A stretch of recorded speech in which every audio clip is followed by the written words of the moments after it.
Hello friends, welcome back to my channel. मैं हूं आपकी फ्रेंड वर्षा। आज की इस वीडियो में यहाँ पर हम बात करेंगे बीएड एंट्रेंस एग्जाम के कॉमर्स के प्रैक्टिस सेट की। ये प्रैक्टिस सेट हम चैप्टर वाइज कर रहे हैं, तो आपको सारे चैप्टर्स के प्रैक्टिस सेट मिलेंगे। स्टार्ट करते हैं वीडियो को। और वीडियो आपको पसंद आए तो वीडियो को लाइक कीजिए, फ्रेंड्स के साथ शेयर कीजिए, और किसी भी तरह की कोई भी क्वेरी हो तो प्लीज़ ज़रूर बताइएगा। देखिए, यहाँ पे हमारा क्वेश्चन है premium on redemption of debenture account is, यानी कि आपने डिवेंचर के रिडेम्पशन पर प्रीमियम दिया है, तो ये अकाउंट आपका कौन सा है? पर्सनल है, रियल है, नॉमिनल है, या फिर नन ऑफ दीज है? बताइए।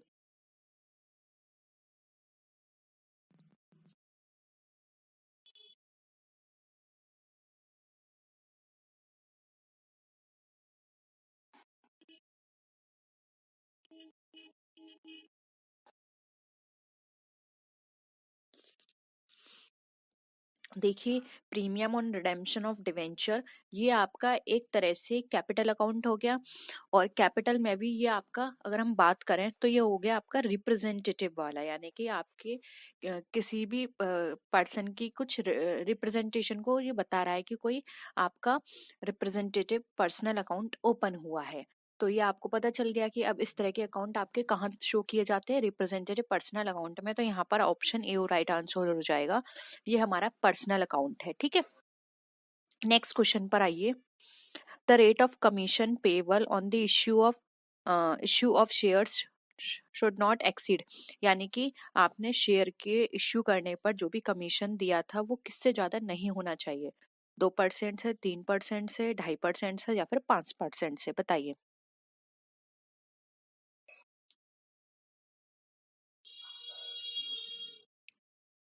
ये बात की जा रही है कमीशन की, जो कि आप शेयर इशू करने पर देते हो, तो ये आपका एक्सीड नहीं होना चाहिए 5% से, ठीक है।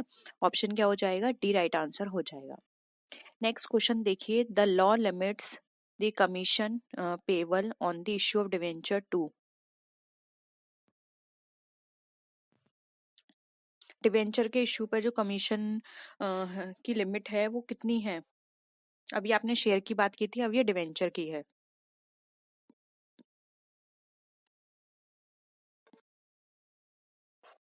कितनी है डिवेंचर के लिए? देखिए, डिवेंचर के लिए जो लिमिट बनाई गई है वो बनाई गई है यहाँ पर 2.5% की। ऑप्शन बी राइट आंसर हो जाएगा।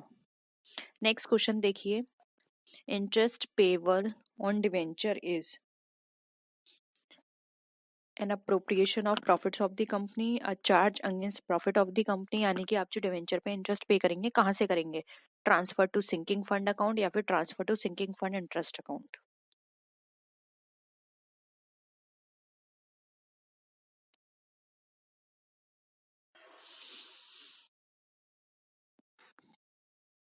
देखिए, इंटरेस्ट पे की जा रही है, तो ये हमारे जो भी हमारे कंपनी के प्रॉफिट्स हैं वहां से दी जाएगी।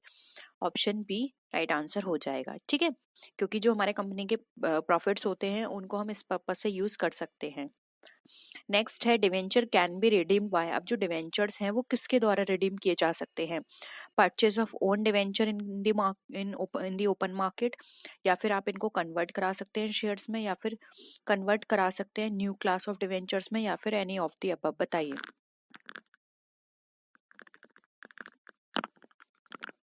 क्या लगता है आप किस तरह से रिडीम कर सकते हैं अपने डिवेंचर्स को? देखिए, डी राइट आंसर हो जाएगा। इनमें से आप कोई भी मेथड अडॉप्ट कर सकते हैं। या तो आप खुद के जो डिवेंचर्स हैं उनको परचेस कर सकते हैं ओपन मार्केट से, या फिर इनको शेयर्स में कन्वर्ट करा सकते हैं, या फिर आप इनको किसी नई क्लास के डिवेंचर्स में आप इसको कन्वर्ट करा सकते हैं, ठीक है। तो यानी यहाँ पर क्या हो जाएगा? एनी ऑफ द अबव हमारा ऑप्शन करेक्ट होगा। किसी के भी थ्रू हम अपने डिवेंचर को रिडीम करा सकते हैं। नेक्स्ट क्वेश्चन देखिए। Capital redemption reserve account is available for redemption of redeemable preference shares, redemption of redeemable debentures, reorganization of share capital, या फिर issue of bonus shares? बताइए।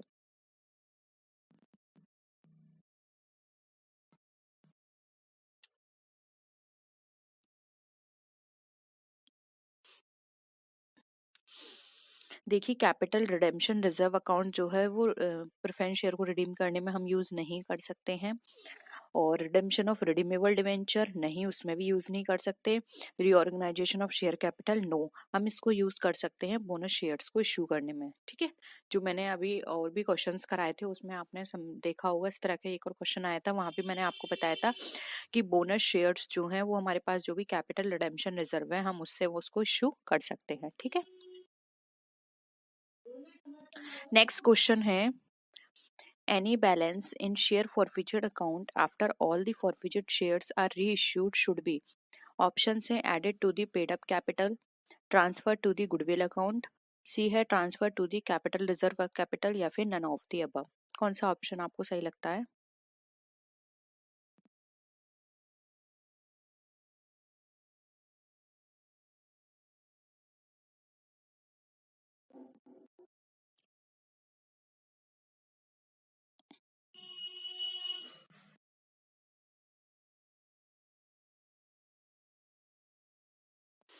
देखिए, कोई भी बैलेंस शेयर फॉरफिचर अकाउंट का जब आपने उसको रीइश्यू कर दिया है वो हमारा कहाँ से किया जाएगा, किस तरह से होगा उसका ट्रीटमेंट, हम उसको ट्रांसफर कर सकते हैं कैपिटल रिजर्व कैपिटल के अंदर। ठीक है, नेक्स्ट है issue of shares at a discount of 10% और लेस मस्ट बी, ऑप्शंस हैं authorised by the central government, authorised by the court, authorised by the resolution passed by the company in general meeting, या फिर authorised by the resolution passed in the general meeting and sanctioned by the court.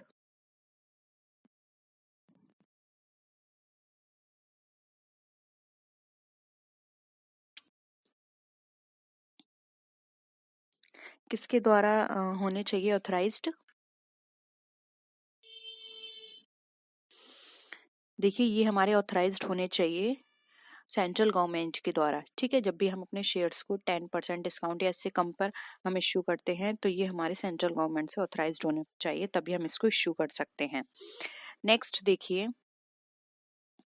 when a company issue shares at a premium the amount of premium may be received by the company, यानी कि जब हम company के shares issue करते हैं premium पर, जो तो प्रीमियम का अमाउंट होता है वो कंपनी के द्वारा रिसीव किया जाता है कब, along with application money, along with allotment money, along with calls, या फिर ऑल ऑफ दी अबव। आपने एंट्रीज करी होंगी तो आपने देखा होगा कि हम प्रीमियम की एंट्री किसके साथ करते हैं?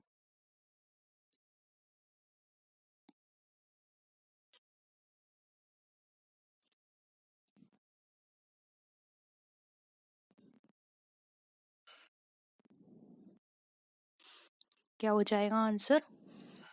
देखिए, डी यहाँ पर राइट आंसर हो जाएगा। जो प्रीमियम है वो कंपनी की मर्जी है, वो चाहे कभी भी उसको रिसीव कर सकता है, वो चाहे एप्लीकेशन पे मांगे, अपने फर्स्ट कॉल, सेकंड कॉल, या अलॉटमेंट किसी पर भी मांग सकता है। ठीक है, वो उस पर डिपेंड करता है, इसलिए यहाँ पे ऑल ऑफ दी अबव हमारा करेक्ट आंसर हो जाएगा। नेक्स्ट क्वेश्चन पर आइए, for which of the following purposes share premium can be use, यानी किस पर्पस के लिए हम अपना शेयर प्रीमियम जो है वो यूज कर सकते हैं। जो भी हमारे डिवेंचर्स हैं डिस्काउंट पे उनको राइट ऑफ करने के लिए, या फिर जो प्रीमियम एक्सपेंसेस हैं उसको राइट ऑफ करने के लिए, या फिर providing for the premium payable on redemption of preference shares, या फिर ऑल ऑफ द अबव। बताइए, हम अपने शेयर प्रीमियम को कब कब यूज कर सकते हैं?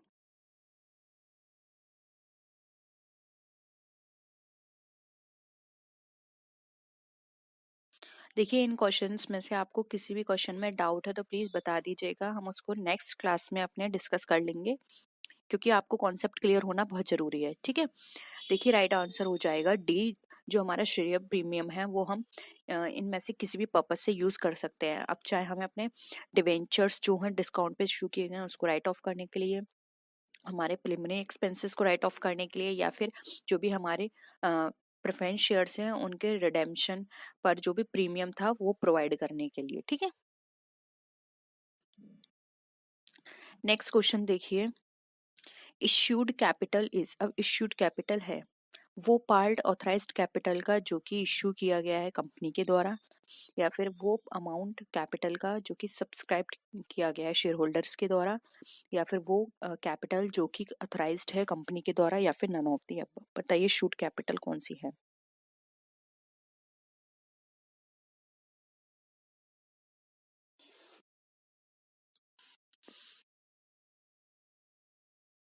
मैंने देखिए ये आपको सारे टर्म बताए थे। इशूड कैपिटल वो कैपिटल होती है जो कि कंपनी के द्वारा जो ऑथराइज्ड है और उसमें से कुछ पार्ट इशू कर दिया गया है, ठीक है, वो हमारा इशूड कैपिटल कहलाता है। इसलिए ऑप्शन ए यहाँ पे हमारा करेक्ट हो जाएगा।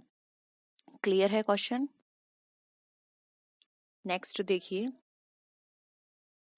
Right shares means the shares which are issued to the directors of the company, first offered to the debenture holders, first offered to the existing shareholders, issued by a newly formed company। बताइए right share का मतलब कौन से share से है?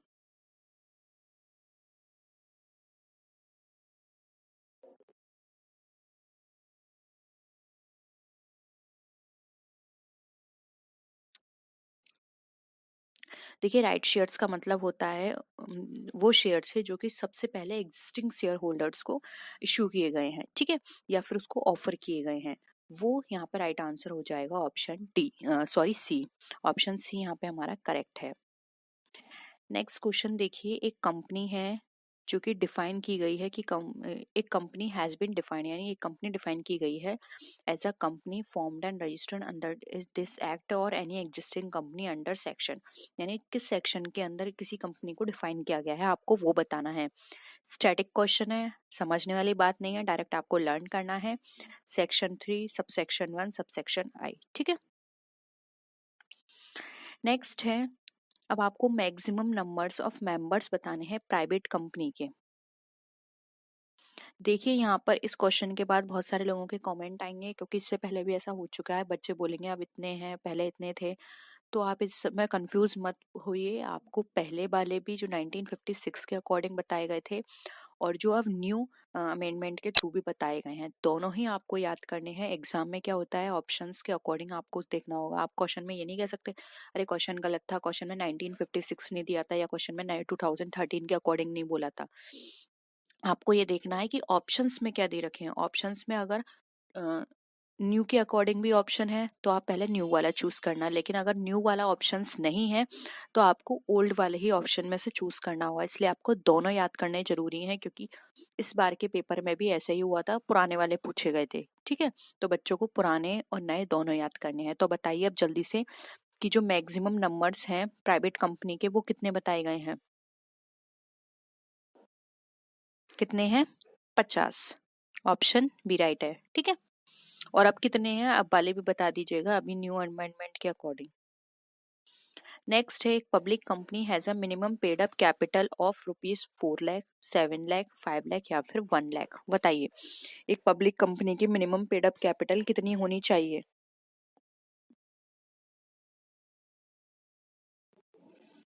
देखिए एक public company जो है उसकी minimum paid up capital 5 lakh होनी चाहिए, ठीक है।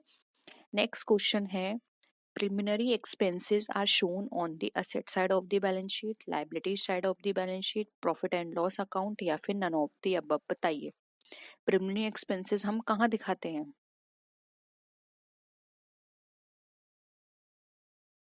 सिंपल है, प्रिलिमिनरी एक्सपेंसेस आपके कहने को एक्सपेंसेस है, लेकिन आप धीरे धीरे राइट ऑफ करोगे इसे, ठीक है, क्योंकि एक बार में इतना बड़ा अमाउंट आप राइट ऑफ नहीं कर सकते। इसलिए इसे धीरे धीरे राइट ऑफ किया जाता है और इसको हम बैलेंस शीट के असेट साइड में शो करते हैं। इसलिए देखिए यहाँ पर जो हमारा राइट आंसर हो जाएगा वो हो जाएगा ए, asset side of the balance sheet, ठीक है। नेक्स्ट है, capital reserve is created out of. अब जो कैपिटल रिजर्व है हम कहाँ से क्रिएट करते हैं? अनकॉल्ड कैपिटल से, पेड अप कैपिटल से, रिजर्व कैपिटल से या फिर कैपिटल प्रॉफिट से?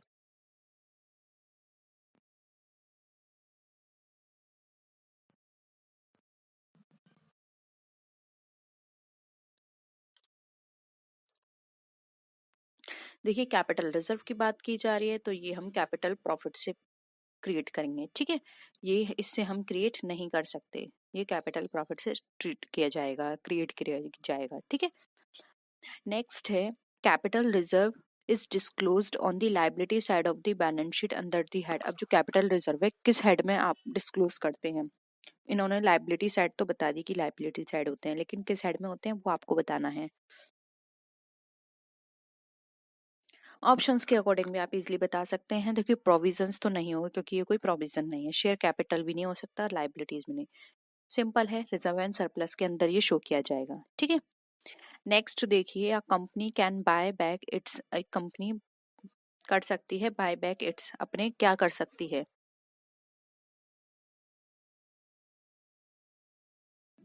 बताइए।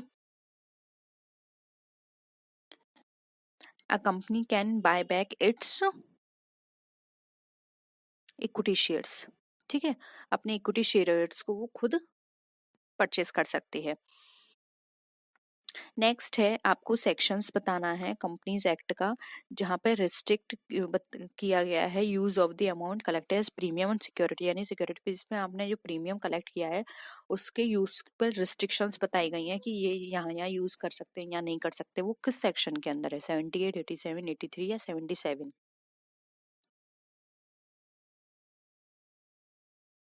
ये सेक्शन बताया गया है 78 में। ठीक है, ऑप्शन ए। नेक्स्ट है, कंपनी विल हैव टू पे interest dash on calls in advance, बताइए। कॉल्स इन एडवांस पे कितने परसेंट इंटरेस्ट पे किया करेगा कंपनी?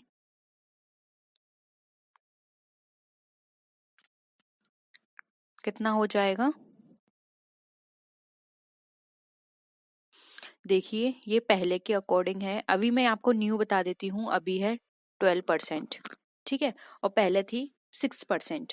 दोनों को याद रखिएगा, अभी 12% है, 1956 के अकॉर्डिंग पूछा जाए तो 6% है, याद रखेंगे दोनों। नेक्स्ट है, for how many days the company must give a notice to the defaulting shares holder. देखिए, मैं एक बार और आपको बता दूं, यहाँ पर मैंने 12 क्यों चूज किया, क्योंकि 12 दे रखा था। अगर यहाँ पे ऑप्शन में 12 नहीं होता तो मैं 6% चूज करती, ये मैं खुद एज्यूम करती कि 1956 के अकॉर्डिंग पूछा गया है। आप ये मत करना अरे उसमें क्वेश्चन में 12 नहीं था, क्वेश्चन ही गलत था, ऐसा नहीं है। कई बार वो इस तरह की चीजें आपको खुद से ज्यूम करनी होंगी कि 6% दे रखा है, यानी कि पुराने के अकॉर्डिंग पूछ रखा है, लेकिन यहाँ पे 12 भी दे रखा है तो मैं 12 को टिक करूंगी। ठीक है, नेक्स्ट देखिए, for how many days the company must give a notice to the defaulting shares holder before forfeiting his shares, बताइए। एक कंपनी को नोटिस दिखा देना होगा डिफॉल्टिंग शेयर होल्डर्स को फॉरफिचर करने से पहले, कितने, 18 डेज, 14 डेज, 1 मंथ या फिर नन ऑफ दीज, कौन सा राइट आंसर हो जाएगा? कितने दिन पहले उसको नोटिस देना होगा? उसको नोटिस देना होगा 14 दिन पहले। ठीक है, बी यहाँ पे राइट है। नेक्स्ट क्वेश्चन देखिए, which type of debentures are transferable by mere delivery?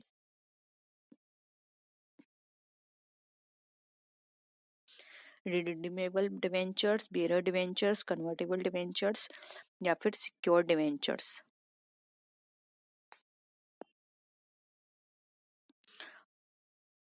ये डिवेंचर हमारे कहलाते हैं बेयरर डिवेंचर, यानी जिसके पास होंगे उसी का इस पर राइट होगा। ठीक है, नेक्स्ट है, premium received on debentures is credited to, यानी कि हमने डिवेंचर पे जो भी प्रीमियम रिसीव किया है वो हमारा क्रेडिट किया जाएगा कहाँ पे? Premium on debentures account, loss on debentures account, securities premium account या फिर नन ऑफ द अबव, बताइए।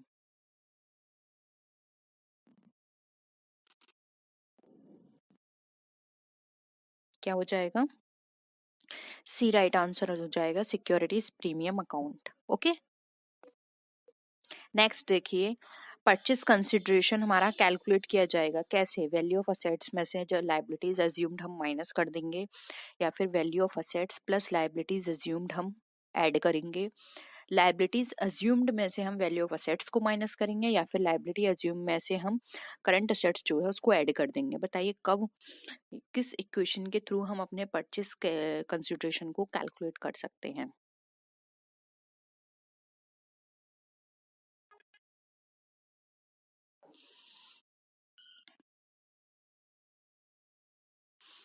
सिंपल है, देखिए जितनी भी हमारे पास असेट्स हैं उसमें से हमारी जितनी भी लाइबिलिटीज हैं उसको हम माइनस कर देंगे, तो जो रिमेनिंग बैलेंस है वो हमारा परचेस कंसिडरेशन कहलाएगा। ठीक है, इसलिए ऑप्शन ए यहाँ पे राइट है। ओके, तो आज के क्वेश्चंस होप यहाँ पे सारे आपको क्लियर हैं। किसी भी टर्म में आपको डाउट है, वो आपको नहीं समझ में आ रहा है, प्लीज बता दीजिएगा, हम उसका मीनिंग डिस्कस कर लेंगे। किसी भी क्वेश्चन में डाउट हो वो भी आप नीचे कमेंट सेक्शन में बता दीजिएगा। ठीक है, तो आई होप आपको वीडियो पसंद आया होगा। वीडियो पसंद आई तो लाइक कीजिए, फ्रेंड्स के साथ शेयर कीजिए, और किसी भी तरह की कोई भी क्वेरी हो तो ज़रूर बताइएगा। तो नेक्स्ट वीडियो में मिलते हैं आपसे, तब तक के लिए टेक केयर, बाय बाय।